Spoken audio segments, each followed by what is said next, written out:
आसमान में चमकता एक तारा जिसे दुनिया ध्रुव तारा कहती है। क्या आप जानते हैं, ये एक छोटे से बालक की अटल भक्ति की कहानी है। बहुत समय पहले एक महान राजा थे उत्तानपाद, जो न्यायप्रिय और प्रजा का पालन करने वाले थे। लेकिन उनकी रानी सुनीति वर्षों बाद भी संतान सुख से वंचित थी। तभी एक दिन देवर्षि नारद प्रकट हुए और उन्होंने एक अद्भुत भविष्यवाणी की। जब राजा दूसरा विवाह करेंगे तभी आपको संतान प्राप्त होगी। सुनीति ने अपनी बहन सुनीति का विवाह राजा से करवा दिया, लेकिन यह निर्णय आगे चलकर बहुत बड़ा मोड़ बनने वाला था। महल पहुंचते ही सुनीति ने एक कठोर शर्त रख दी।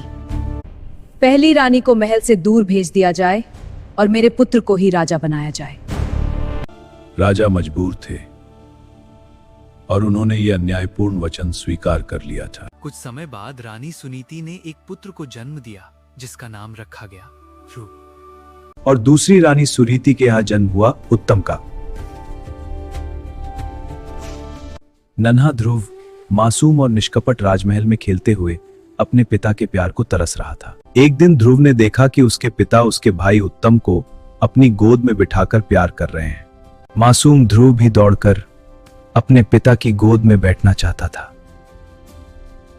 लेकिन तभी सुरुचि ने उसे रोक दिया और कहा, अगर राजा की गोद में बैठना है तो पहले मेरे गर्भ से जन्म लेना होगा।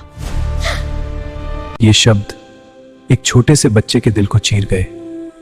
ध्रुव की आंखों से आंसू बहने लगे। रोता हुआ ध्रुव अपनी मां सुनीति के पास पहुंचा और सब कुछ बता दिया। बेटा, अगर तुम्हें सच्चा स्थान चाहिए तो भगवान विष्णु की शरण में जाओ, वही तुम्हें सबसे ऊंचा स्थान देंगे। बस यही सुनकर 5 साल का ध्रुव जंगल की ओर निकल पड़ा, भगवान को पाने के लिए। घना जंगल, जंगली जानवर, अंधेरी रात, लेकिन ध्रुव के कदम कभी नहीं डगमगाए। तभी रास्ते में नारद मुनि प्रकट हुए और ध्रुव को रोकने की कोशिश की। लेकिन ध्रुव ने कहा, मुझे भगवान को पाना ही है। उसकी अटल भक्ति देखकर नारद भी चकित रह गए। और फिर शुरू हुई एक 5 साल के बालक की कठोर तपस्या। ऐसी तपस्या जिसने देवताओं को भी हिला दिया और भगवान विष्णु को पृथ्वी पर आने पर मजबूर कर दिया। ध्रुव की कठोर तपस्या अब पूरे ब्रह्मांड को प्रभावित करने लगी थी। देवता भी चिंतित हो उठे। ऐसी तपस्या उन्होंने पहले कभी नहीं देखी थी। तब भगवान विष्णु ने निर्णय लिया कि अब उन्हें स्वयं ध्रुव के सामने प्रकट होना होगा था। और फिर एक दिव्य प्रकाश के साथ भगवान विष्णु ध्रुव के सामने प्रकट हुए। आंखें खुली तो सामने थे स्वयं साक्षात भगवान। ध्रुव भाव विभोर होकर भगवान के चरणों में गिर पड़ा।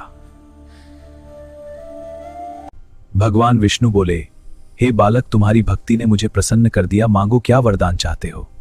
ध्रुव ने कहा, प्रभु मुझे ऐसा स्थान दीजिए जो कभी न डगमगाए।